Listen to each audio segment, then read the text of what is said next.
What up, y'all? I'm your host, Al. And I'm Brian. And this is Black and Brown.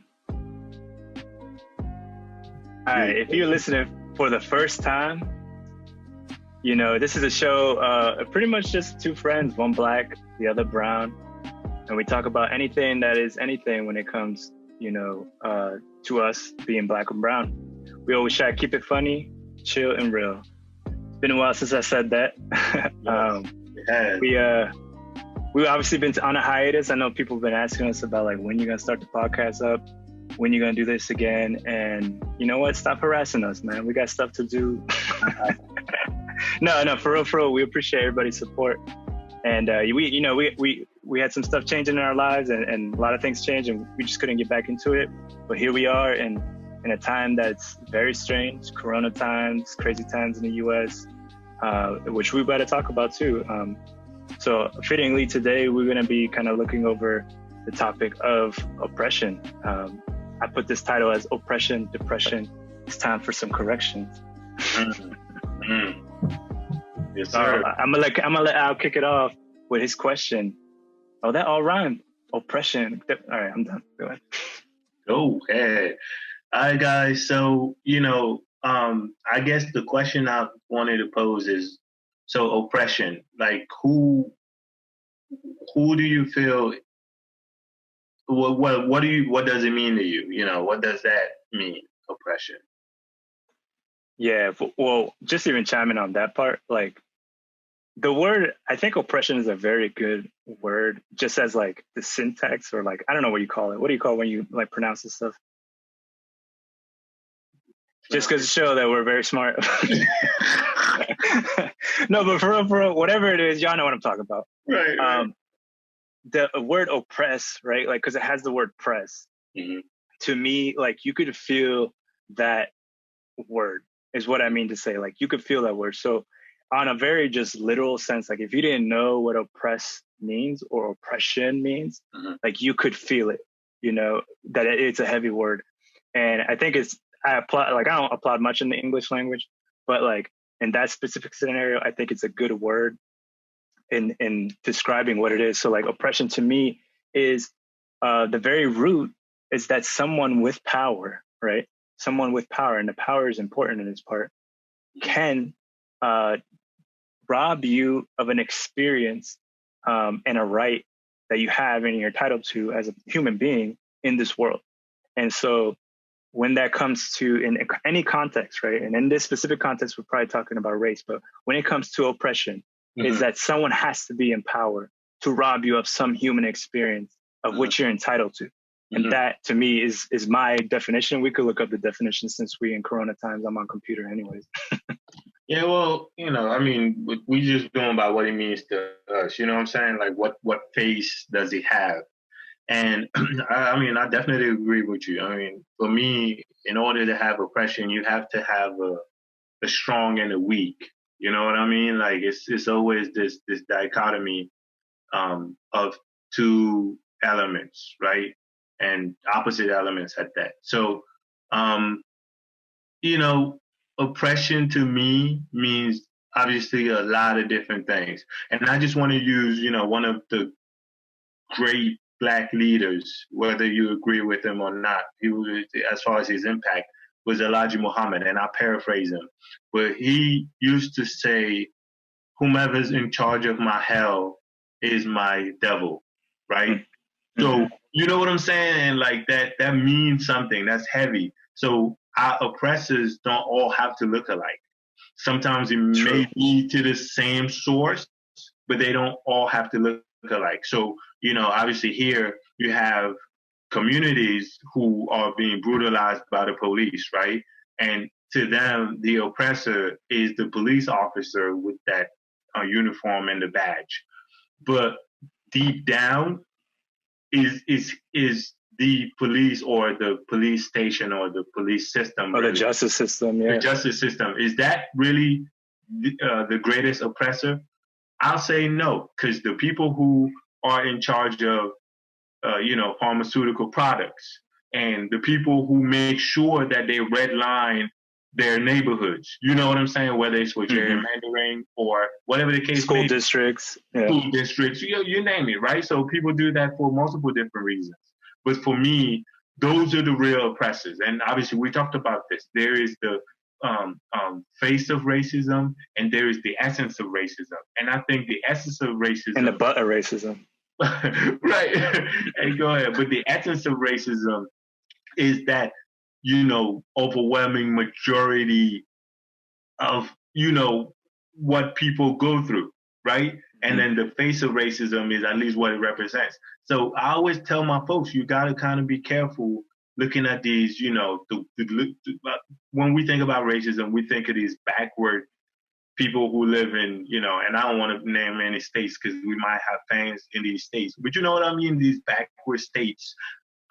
You could say it.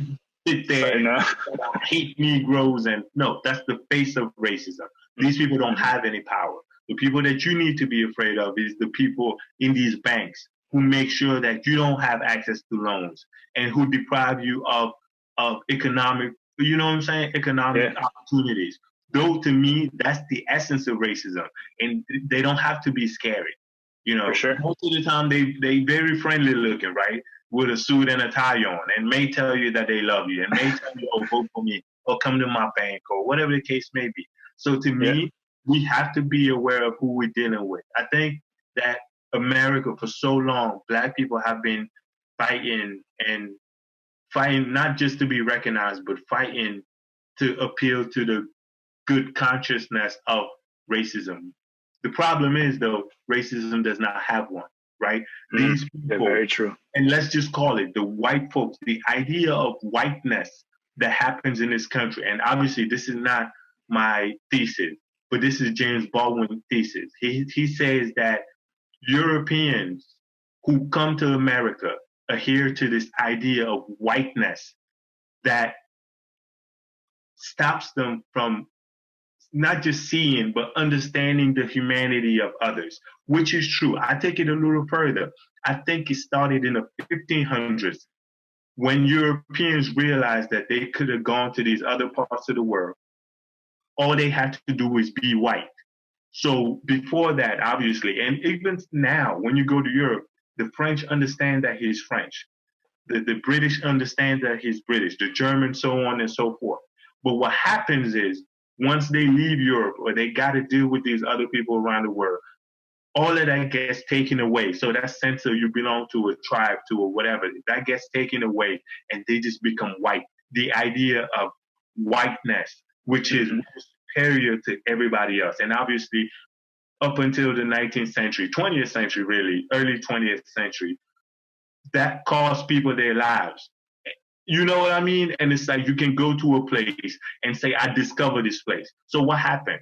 Columbus and his compadres adhere to the idea of whiteness, meaning that everyone else is so discounted that they become dehumanized. And I think we got to go to the core of that and understand what took, the process that it took over the, over the past 100 years and how they got there. Whether it's the human blues that was going on up until the 19th century, 20th century, early 20th century. We got to talk about some of that stuff. So when we look at the officer who kneeled on what's his face neck, George Floyd neck, and people go, that's so horrific. It's like he's not a human being. But the problem is and I don't know what's in his heart. You know what? I don't really care what's in his heart. What I do know is what goes what goes on around the world is that people are being programmed to not see Black folks as human. They really being programmed to not see non-European as human. And we non-Europeans get discounted and they become something else. And the people who feel the brunt of this are Black folks. Mm-hmm. And I'm not saying no one else suffers. No, I'm not saying that. I'm saying the people who clearly see the brunt of this is Black folks. And it could be easily explained by, obviously, the color of our skin. We're the darkest on that platform. You see what I'm saying? I mean, there's not much else on the table other than your skin. Bro, some other people, the Arab maybe can camouflage his name and you know what I'm saying, pass for white. Everybody else can do it. Guess what? We cannot do it. You see what I'm saying? Like, bottom line, we cannot pull that off. So, you know, we got to. I mean, it's clearly in the numbers when you look at incarcerations, right? I mean, I was looking at numbers earlier, and the whites, right, per like 100,000 or whatever, it's like 300 people at most. Like, you'll find white people incarcerated per 100,000 in America. You jump to Hispanics, right? And Hispanics they jump up to like 1,000, right? It just, the number jumps up. And then you go to blacks, right? It's 2,000, right? So we could see in a spectrum of color, right? As you get darker, of course, apparently, right? It's not, you don't have to make other correlations, but apparently if you're dark, you go to jail, right? And so the reason why, when I said oppressor has to have power, the reason why I bring that up is because people may feel oppressed, right? Versus being oppressed. True. And I say this because there are people protesting, obviously, right now. I don't know every single person's intention there. Some people are obviously protesting because the life of an innocent man, right, was taken for no reason at all, other than that he's black, and it's something that's systemic. So there's that protest. Then there's the protest of people who are protesting police brutality overall, right? Because this is a commentary on police brutality. And they feel oppressed, right? We're tired of the cops. I know this because I've seen Trump supporters and those who are on the right, who are traditionally aligning themselves with the blue, right? Of course. All lives matter, kind of diminishing the movement. Right. They will adamantly say, time and time again, when we see a black individual who's been shot, Trayvon Martin, you know, what happened in Ferguson, the list goes on, right? Right. They would say, oh, but this person, and they always have some excuse. In this scenario, there's no denying it. It was like 7 minutes, this person couldn't breathe, and he asked for air. So it was clear as day to everyone that this person was killed for wrongfully so. So in order to dance this moral, like, ballet that's going on, this waltz that's going on for those individuals, rather than reconcile in their head to say, this black person died because he was black. This black person died because of police brutality, because of the oppression of the police. And I too have been pulled over, and I too have been oppressed by police because, because police are corrupt. Yeah, but that's not the conversation here, right? It's not. Like you said, it's not about police brutality. I could that could be solved, and racism will always persist. You could say every police officer, if you kill somebody, you're going to get executed. Absolutely. And they would still be putting people in jail. They'd still be going around making their rounds, finding a black kid who's just on the corner and not doing anything, but just maybe riding his bike. Of course. They would interrogate him. They would frisk him. So like, it's not about this police brutality. It's not about you feeling oppressed. It's about the people who are oppressed, right? And again, like you said, when it comes to Black in America, history has shown that there is no other body of group of people of a color that is more oppressed than the Blacks, right? Like, that's just a fact. And, I think like when people get into that without like, people say, I've seen a lot of things of like, oh, I agree. But once you push them to uncomfortable, they start throwing things like, that's reverse racism. That's blah, blah, blah. That's, and they start reversing it. It's like, no. Racism is inherently tied to oppression. You cannot remove the two. You cannot sit here and say, because now I feel bad to feel white. That's not a me problem, right? That's an ancestral tie that you have and you need to accept. Right. And again, going back to the power, you could feel unwelcome in a Black neighborhood. You could feel unwelcome in a Latino neighborhood. But guess what? Ain't nobody oppressing you. No. Ain't nobody taking you and forcing you to live in a certain place. Ain't nobody throwing you in jail. Ain't nobody taking away your job or denying you a job because your last name ends with Gomez or has your first name is too Black sounding or whatever it is, right? So like, I don't want to hear anybody talking about, reverse racism. Yep. Nah, man, that's a very good point. That makes me think about one time they asked, MLK, Martin Luther King, they asked him about racism. So they say, MLK, what is racism? He said, that's prejudice plus power. The thing is, let's face it, whether it's the animals, whether it's human beings, we all have some sort of prejudice. When you come in, I size you up and go, oh, this guy's bigger than me. He's taller. He's darker. He's shorter. That's what we do. Animals do. Man, you're insulting me? No, but still, animals do that. They evaluate. That's what we all do. Anyone with a thinking brain will look at another living thing and judge it. Oh, he's faster. He's slower. That's what we do. But if you able, like you so eloquently put it, if you able to say, you know what, on top of me being prejudiced, I'm going to stop him from having a job. I'm going to stop him from living where he feels like he wants to live. I'm going to stop him from moving around as freely as he should do. You know what I'm saying? As he should, rather. So at the end of the day, I like how you brought up the idea that certain people have hijacked the conversation. And I get what you're saying, because like we talked about this before. The Civil Rights Act of 1964. Bruh, the people who benefit the most from this is white women and gay white men. You get what I'm saying? Totally. Where are they in this fight? Where are they? And I'm not saying that they non-existent, but what I do know is the reason why I'm a little funny when it comes to intersectionality is just because it's just that. It seems like when other people are fighting, they do a very good job of getting Black people to come on board. But when it's, you know what I'm saying? When it comes to just advancing our agenda, then everybody kind of want to, people just disappear. You know what I mean? And it's like that's the reason why I keep saying that our problem needs to be solved by us. And I'm not saying that we can't have these outsiders help us out. But at the end of the day, we need a global conversation. In this 21st century, we need a global conversation. And whether it's the African on the continent, or it's the Jamaican brothers out in the islands, Grenada, you name it, or the people in America, we need a global conversation to say, what is the place of a Black man in this world? What is it? What do we want to do? Do we still want to be descendants of slaves?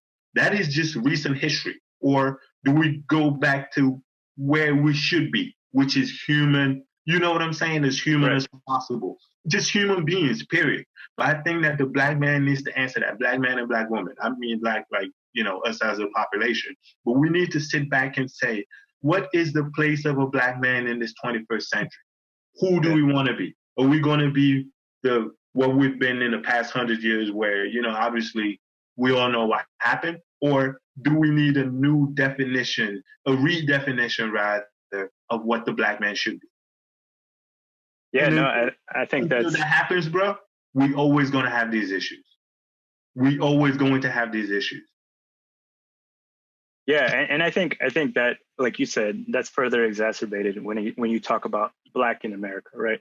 Mm-hmm. And they don't have maybe the cultural tie of being from Africa or coming from Jamaica or coming from these island countries. And so you think to yourself, like, even it's further exacerbated this kind of crisis of identity, and not in a sense that like their identity doesn't matter, but it's like answering that question of like what they should be, and how they answer that is important.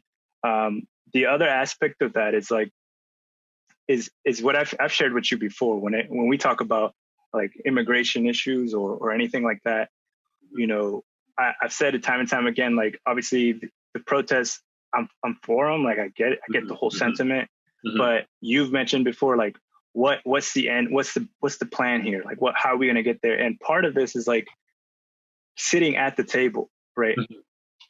You as a Black man or a Black individual, Black in America, need a seat at the table. They need a seat at the table so that not that everyone can say, hey, this is what we resolved for you, and just hand it to you down from the table. No, you need a seat at the table, and you need more than one seat sometimes, right? You need like 5, 6 seats. Absolutely. So that you can not only contribute, but also dictate and narrate the conversation and the story. Because what has been time and time again, when you look at any marginalized community, in particular person of color, right? Whether it comes from like the dark indigenous Latinos all the way to the Black individuals, You look at that, it's always been told by the white narrative. It's always been told by some person who gone to our country or has gone into America and witnessed and documented. Some anthropologists who probably meant well, right?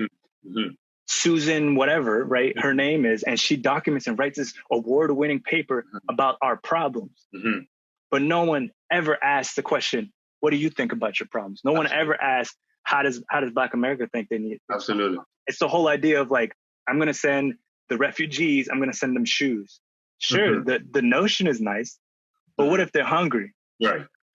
Like you're not solving the problem. You're just throwing things that hopefully something sticks. And that isn't. Black people need to narrate the conversation. They need to tell the story. They need to resolve and write the ending. You know what I mean? Like the same for every marginalized community. They need that power.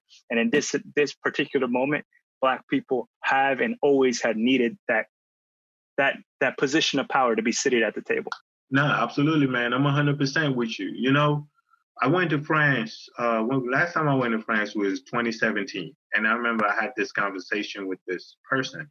And I said, sometimes, man, we live in so much Eurocentricity. We are so immersed in Eurocentricity that sometimes we think that that's the norm. And I said, you know, when some of these so-called, and they could be liberal professors, go to Africa, they might go there for 5, 7 years and write their PhD thesis on some African tribe, the Ubu Baba, right? You come back and you're like, oh, okay, well, you're the specialist. And now you kind of are recognized as the specialist of the Ubu Babas, right? And the thing is, I'm gonna let you use that word because you're from Africa. right, yeah, I know that's mad disrespectful. But here's the thing, though. The truth to that is, it's some total nonsense. Because most of the time, these people don't even speak what that tribe speak. They don't really understand. So they making through their own like Eurocentric observation. They are just making just that observations, right? And they writing it down and telling the story through their Eurocentric prism. The problem is this, though. Could you imagine an Asian person who tells you, oh, hey, I'm talking about an Asian person in Asia, whether it's a Chinese person or whatever, who tells you, hey, I'm the specialist in French literature or French whatnot.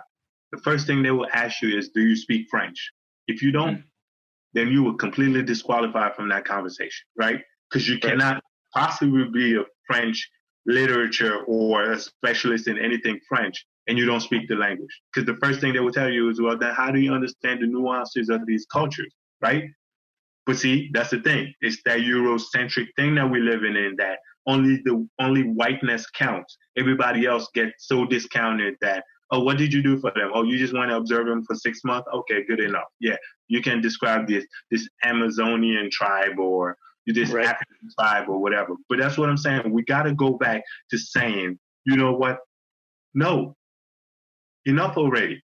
This idea of, no, I don't adhere to this. No, I am African. Like, we got to go back to, I'm African and I'm Nicaraguan. And, you know what I'm saying? Whatever we are, we have to establish that and just say just that. Like, I'm not caving into, you see it in your own Eurocentric way, good for you. That is not the way I see it. You see what I'm saying? The reason why we have our little daughters all around the world too, whether it's in Africa, it's in America or whatever, people bleaching their skins and, you know what I'm saying, wearing these white girls' hair, is because someone had told them either through media or whatever the case is, entertainment or whatever, that their ancestors look primitive and that the idea of beauty, in order for you to be beautiful, you got to have their hair and their skin and their lips and what? I'm glad I forgot I was on a podcast. But you get what I'm saying? The idea you almost lost our sponsorship, dog. Right. But the idea of the sponsorship that doesn't exist, right? The idea of whiteness is righteousness. It's like, that has got to stop. You know what I'm saying? Like, who's to say that Becky, I don't like Becky. I don't have nothing against her, but You know what I'm saying? Like, we have to go through that with our daughters, and make sure we instill some of these things, and just tell them that the biggest thing that this service that we can do to ourselves is to have a Eurocentric view as non-Europeans. Mm-hmm. That's the biggest disservice we can do to ourselves. If you're black, rock your black stuff and just stay that. And dog. And to paint like two things there. The first is like, just to give like a little taste, because this is not even like the true nature of how someone feels. Mm-hmm. But white Americans, mm-hmm. feel very, very offended when it comes to the British looking at them and saying, "Oh, they speak the broken English," right? And they get so offended. And I just want them to like understand, why do you feel offended? Mm-hmm. Is it because they make you feel like you're not the true white English speaking European? Right. No, you're just a rebel colonialist, and some people will embrace it, whatever. But like the other individuals feel offended. They prescribe this connotation, and I'm not throwing Great Britain all under the boat, but mm-hmm. there's some Black and Latinos up in there too. But at mm-hmm. the end of the day, like, I'm just trying to paint a picture, mm-hmm. and it's a very, very blurry picture, because it mm-hmm. doesn't tell the full story of what mm-hmm. Black Americans are going through. It doesn't tell the full story of any marginalized community is going through. But it just a little taste. If you feel offended when someone tells you you don't speak the true English, mm-hmm. or you're not truly whatever, right? Just think, or just let that sit in. I'm not going to answer it, but just let that sit in. Powerful. The second is, for whoever is listening, for real, I don't know who's listening, but for whoever is listening, uh-huh. and you happen to find yourself of the white counterpart, mm-hmm. you might be asking yourself, okay, I'm hearing things, what Black Americans should be doing, or what Black individuals should be doing. I'm hearing what you should be doing if you're in a marginalized community. But what do I do as a white person, right? And I've seen the call like of white individuals all over Facebook, everybody posting Black on their Instagram, whatever, right? Mm-hmm. They want to contribute, they want to help, they want to do something. And I think the best I saw it displayed is in two words: shut up. I mean, like, straight up. Just shut up. And if you feel offended by that, then shut up. Because there's no other thing. Like we just talked about.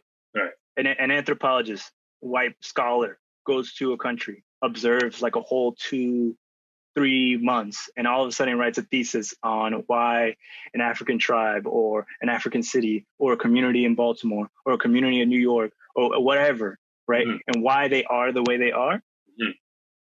White people need to stop telling the narrative. Exactly. They just need to shut up. So if you want to help, empower someone else. If you got something to say and you're going to cite somebody on some citation, whether it's mass incarcerations, whether it's about the disproportionate amount of police brutality against Black individuals and people of color, then share somebody who is of that race. I want to read articles from a Black perspective. Because it's a Black issue. Let me throw my sister's name on there. Michelle Alexander. She wrote The New Jim Crow. Very good book. And from that book, they derive, obviously 13. I think that's the documentary's name, 13. So, Michelle Alexander, definitely. If you want to know about mass incarceration and what Black people go through as far as, the whole justice system, refer to that book. But no, I'm 100%. I had this deep conversation yesterday with a good friend of mine, right? And we were talking, and white friend, and that person asked me, what can they do to help? You know what I said at the end? Hung up. I don't. But we'll talk. Like, we don't really need people out there to protest. What you can do to help is to support Black businesses. Go out there, go out of your way to support Black businesses. Make sure that, you know what I'm saying? Like, what you want to spend with business A, spend it with business B. B stands for Black. You see what I'm saying? Like, just make sure you do that. and make sure you go out of your way to do that. And hopefully, if the Black people themselves start doing that, they can amass some resources enough to start tackling these other things. Because for me, the primordial thing is for us to know how to amass money, because these folks that we're dealing with are the devil. You know what I'm saying? And not that nonsense that white people are the devil. No, I'm saying the folks who are out for money and don't care about nothing, they are the devil. And for us to deal with them, we gotta speak their languages, and their language is obviously money. That's all they care about. People trying to, appeal to their good morals, bullshit. People don't have morals. We give them 400 years. They failed to show us that they had morals. They're not going to have them damn morals in 2020. So what we need to do is the white folks who are on our side need to support Black businesses. Bottom line. Yep. That's how I see it. And it goes back to what we initially said in the beginning, defining oppression. It's about power.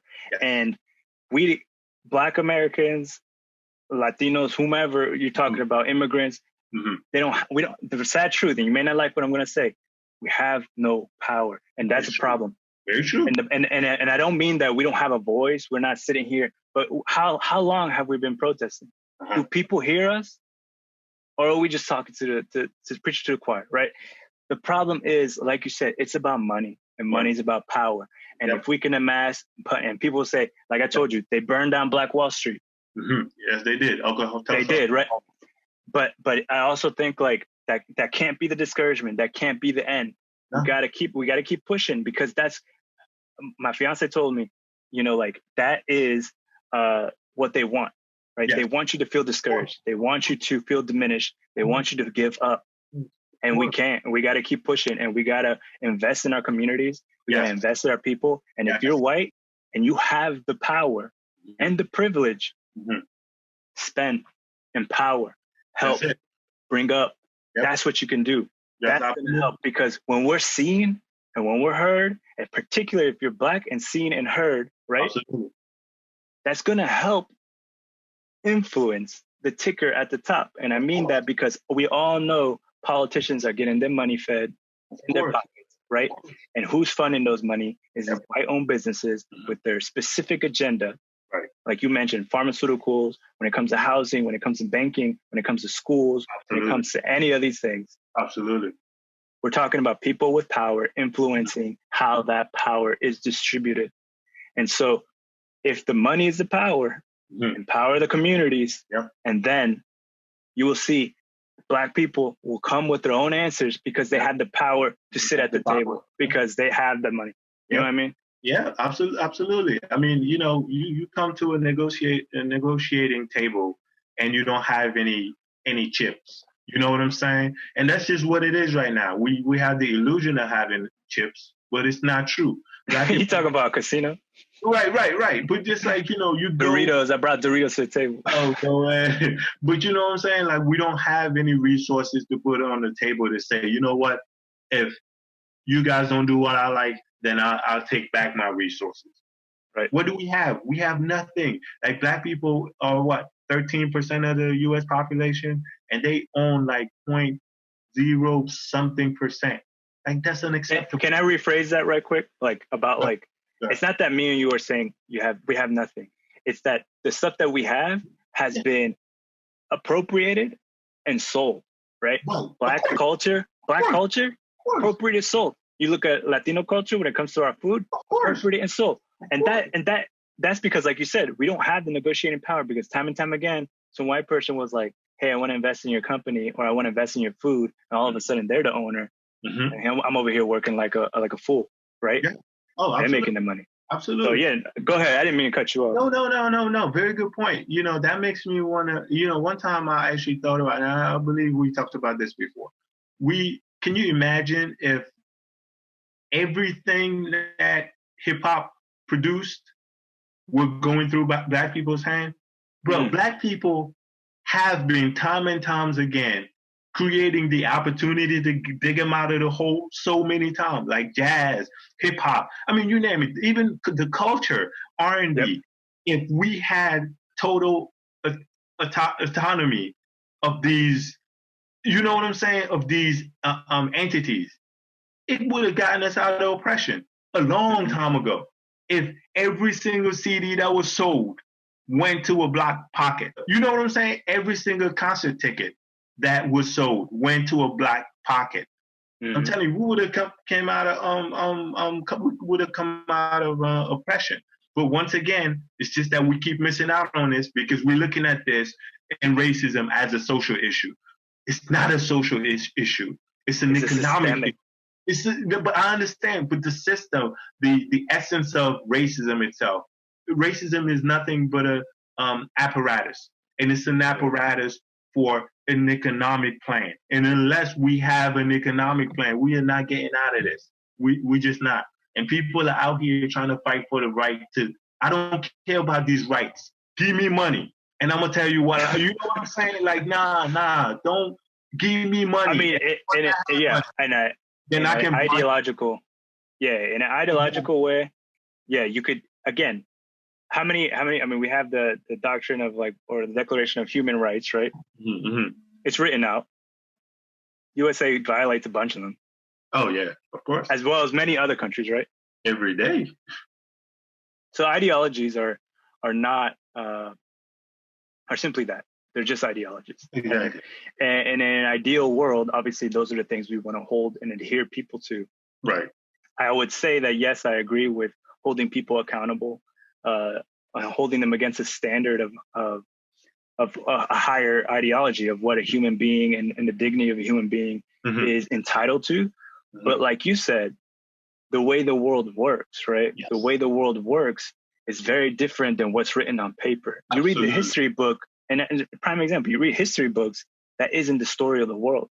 And we all know it's a narrative told from one individual, one perspective, should I say. Mm-hmm. And so that's why it's not necessarily, like you said, like the rights will come by nature of power, right? They will come. You will respect my dignity as a human being because the nature of the power, right? The nature of you won't dare touch a hair on my head or put your knee on my neck because the nature of the power. Exactly. That is the difference there. And it's true. The economics is the huge powering difference, right? Blacks coming out of in this country forcibly into labor, slave labor, and then put into this new form of slavery where they aren't allowed to succeed. And, many people, but the American dream, blah, blah, blah. BS, man. It's not that it's not that it's not accessible, because people will point out, look at the Jay-Z's, look at the basketball players. They always exist. Not that, right? They've always existed. Even throughout slavery. Even throughout slavery. I was just about to say that. Even throughout slavery, that doesn't negate the systemic economic difference, right? The systemic problem, and that the economic differences that it creates amongst people of color and people who have amassed wealth, right? Amassed wealth and power strictly by conquering and robbing other countries. Other people, absolutely. Right? Look at all the empires in Europe. All of them have amassed wealth because of the things that they stole. So all we're trying to say is let's put that wealth back where it belongs. We're not asking for handouts. No, back to where it belongs, and let the balance of race be something of just a normalcy, right? It should be normal that I can look at a white person, that I can look at a black person, I can look at an Asian person, et cetera, and understand that person is my counterpart, is a human being just like me. And this amass amount of wealth, no, like it's already shared. It's amongst the people who deserve it. Of course. And that's what white privilege is. People don't understand what that is. Yeah, no, definitely, man. And the idea that, and me, like I said, this whole we shall overcome and this singing and dancing, the reason why I'm not with it, obviously, I'm more in the school of Booker T. Washington, and you know what I mean, the Marcus Messiah Garvey. But at the end of the day, like, even if you look at small organisms, can you imagine, bro, if you were to get sick, like coronavirus come into your body and all your white cells, instead of fighting it off, they sit there and protest and say, oh, we shall overcome, and go to church, you would have died. You get what I'm saying? And even in nature, like if you take a look at nature, when God created the lion, obviously, lion, very powerful cat, you name it, fast and all that stuff. And he created a gazelle. Guess what? God made sure that the gazelle can outrun a lion. So Right. I'm a protectionist, and that's why I'm a realist. Like, I don't care about your sense of goodness. I don't want to gamble my life based on your sense of goodness that you're going to give me some sort of mercy. No, Right. I need God's mercy. I don't need human beings' mercy. You get what I'm saying? So at the end of the day, I need the power that I need to either outrun you, outwit you. You know what I'm saying? Whatever the case is. If you're going to outsmart somebody, that's what it is. If you're going to outrun them, that's what it is. If you're going to outpower them, that's what it is. Mm-hmm. But you need some sort of defense mechanism. What you cannot do is hope and pray. Can you imagine if the lions was coming at the gazelle and they sit there and go to church and pray and go to the mosque? Dude, all of them, they would have been devoured. No, Right. nature does not do that. And we have to create a balance. Black people have to understand that we are dealing with the devil once again, not calling white people the devil, but I'm saying the idea of whiteness, he who adhere to it, you are the devil and you will contribute into my hell. Like Elijah Muhammad said, whoever's in charge of my hell is my devil. And I'm saying from a perspective of an African, my devil is whoever's oppressing me. You see what I'm saying? So we need to get back to the notion that the whole praying and love you and I pray for you. No, no. Give me resources and I can buy my freedom and I can buy my whatever and I can buy my, you know what I'm saying? You name it. My folks just failed at that. They just failed to understand that we're not dealing with folks with a conscience. Folks who, if they had a conscience, I swear, I promise you, slavery would have lasted 6 months because it would have been a bunch of folks doing it, and the other folks would have been like, I don't care how much money we having from this, man. Come on, we raping people, we raping kids, we selling them off. Oh, nah, slavery would have been done. When the first African got here in 1619, slavery would have been done max in 1620. But it is not the case. For 401 years, this year, as the date, for 401 years, these people have kept failing to understand and seeing the humanity in people. So I'm telling my folks, this is not about social issues. This is about a money issue. It's about resources. If you have resources, you can protect yourself. If you have resources, you can get to buy your freedom and buy everything else that you need. I promise you, bro. Damn. No, but real talk, you straight up. No, I'm 100% with you. And even like the aspect about like the protesting and the prayer and all that, like you got to understand, like when it comes to prayer, right? Prayer is a self-mastery, right? It's a thing that you obviously do for meditation and aligning your spirit to that will of God, right? You understand, but there's also a lot of actionable things you need to do, right? You talk to any specific person of faith and they will tell you, yeah, you pray and you do, right? What Absolutely. We rely on is not to fall into that disparity of what we're talking about. Like, sure, prayer and all that stuff is like to remain in the hopeful and to remain there. But in the reality too, like you can't be caught up in the awaiting, right? Mm-hmm. We can't wait for people to change. Nah. We got to make that change and we got to be vocal about it, which is why I understand the protest part. Mm-hmm. But what you're saying is, and I totally agree, is that the underlying issue is that we first need to understand that it isn't a social issue. It's primarily a money issue. Mm-hmm. And yes, could there be a world where someone has a lot of money and the money is equal and they still look at you as wrong? Sure. That could probably still happen. Right. But they ain't going to oppress you because they ain't got no more power. So like, it doesn't even matter in that case. That's exactly what I'm saying. And who the hell cares if you know, if right, I exactly. got a house and you say, yo, I don't like it, I'm prejudiced towards you. Guess what? I don't care. I don't give a bro. I don't care. I truly don't care. Now, if you start to oppress me, I'm going to start to feel that. You get what I'm saying? Prejudice. Exactly. Power is prejudice plus, no, racism rather, is prejudice plus power. You know what I'm saying? And if everybody's got some sort of power, then we can get to negotiate, bro. But until then, we're going to sit here and pray. Dog, you know what's unfortunate? Like 10 years from now, son, if we still alive, right? 10 years from now, we're still gonna have. Damn, you killed me, dog. No. I'm just saying, in God willing, 10 years from now, we're still gonna be having these issues, bro. Still, there will still be some black person being kneeled on, and back, by then, I don't know what type of guns they. Literally, you could look in the history books, and an incident like this, I don't care what decade you're looking at. I promise you, it already happened. It happened. 100%. Dude, no matter what decade you're looking at. Just a couple of days ago, I was watching one of my favorite Malcolm documentary, Make It Plain. It's, about PBS, right? And, it's like, wifey and I was watching it, and she's like, yo, what has changed? And I'm like, exactly. You go to what I'm saying? This was from the 50s, my dude, like 50s, 60s. And you have to wonder, what has changed? People just have this illusion of, oh, let's all come together, black and no, give me money. I don't care. No, I'm here for money. We're talking business. Everything else will fall in line. Everything else will fall in line. And you know me, dog. I'm not even the type that it's like no morals. I'm just out for money. No, I'm not a money guy. But you have to look at history and go, oh, wait. We've been dancing salsa when they were playing hip hop all along. You know what I'm saying? Like at some point, you kind of hold on. Why are you throwing salsa on it, bro? Kids, man. You Latino, I'm Dime black. por qué. Right. You Latino, I'm black. Hey, man. But I get what you're saying. Yeah, 100%.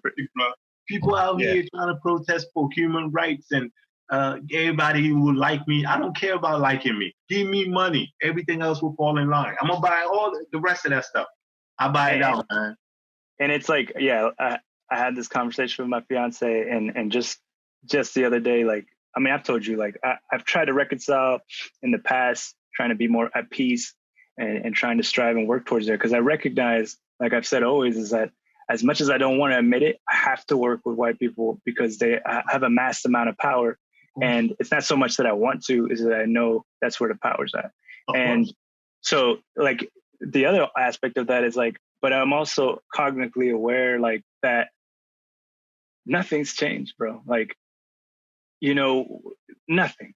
And people will say, well, what about the advancement? I'm talking in terms of if there's a black person still dying at the hands of the oppressor, nothing has changed. That's just fact.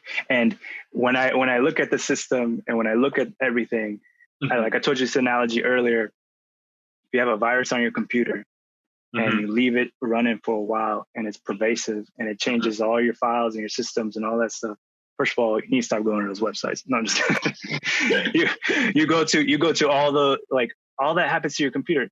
Anybody would tell you the parts may still work. Right. Because when they put it together, there was an intention towards it. But the virus makes it unusable. Of course. So what you need to do is do a clean start. Wipe it out and do a clean start.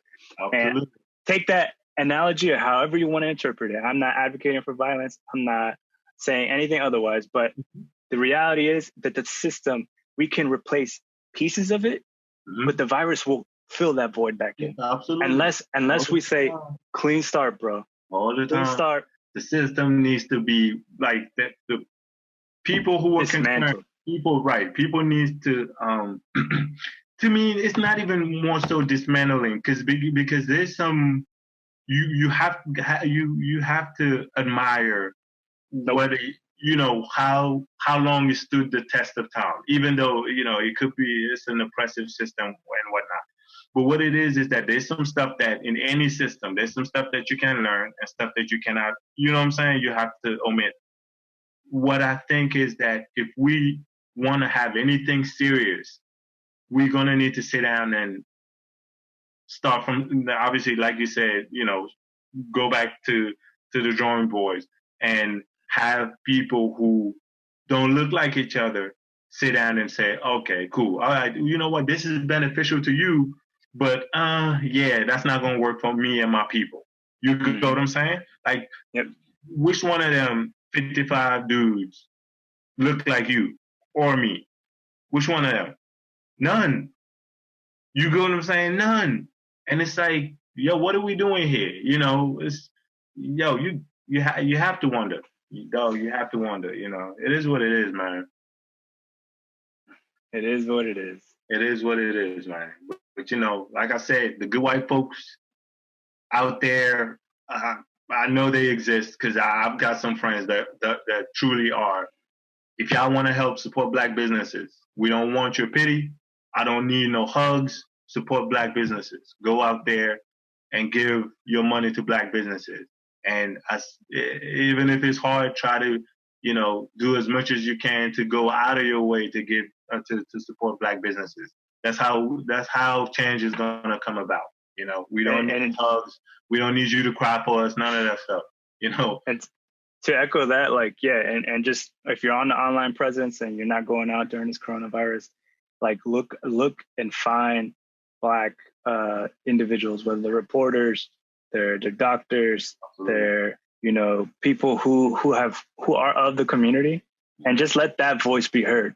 You don't gotta say anything. You don't need to sit on your soapbox and determine, you know, what is what. But just share that out. And, you know, I think me and you obviously got back on this podcast because we had a lot to say. And I know you had a lot to say. And obviously you as my friend and being Black in America, like I wanted that voice to be heard too, because I value that opinion a lot. And I think a lot of people need to hear, you know, just what needs to be said. And again, I know, like, if this is your first time listening to us, like, we're not sitting here saying we are the truth and that we spit the truth. You know what I'm saying? Like, this is how we see things, and you know, that's what we go through. Like, people can't tell you how, you know, they can't tell you how to feel. You know, that's true. Like, you know, we did obviously we, you know, I like history, and we try to read as much as we can, and you know, we put two and two together, and this is our assessment. You know what I'm saying? And that's exactly what we do every week, literally. We just give our assessment of life and assessment of different issues. You know what I'm saying? And this is the way we assessing, you know, life in America and the issue of the Black man and just the Black population, really. So, again, thank you guys, you know, so much for listening. I know this was a bit long, but we just had a whole lot to say, and you know, I mean, it's fitting. Yeah, it's fitting, exactly. So, you know. Yeah, just a quick announcements. Obviously, we're gonna try to keep the, you know, doing our weekly podcast, I think. But you know, if we fail here and there, like, just know that things are obviously a little different for us, you know, times in Corona, but as well as, like, we got work, you know, and do stuff to make money. But you know, just we wanna just, like, thank everyone who's just kind of been encouraging to us to continue and at least bring this podcast back. I mean, people enjoyed it, so we just wanted to just kind of echo that. But and I wanted to say that we're looking into different forums, like in this particular one. Like, I know we try to toy around with, like, maybe having more like engagement, and I know Al kind of brought up, like, maybe doing, like, YouTube or whatever, but we haven't really figured that stuff out. But I just wanted to put that out there. But we still have our email. If you want to send something there, the Black and Brown at gmail.com, and you can send us whatever there, and we'll check it out for sure. But if you know us personally, you can always DM us too. You know, we don't mind that either. Absolutely. Well, thank you guys again. Thank you for listening. And you know, once again, I'm your host Al, and I'm Brian, and this was Black and Brown. Signing out. Is that how the ending went? I don't remember. No. It sounded good. I was like, nah, we'll go ahead and do that, man.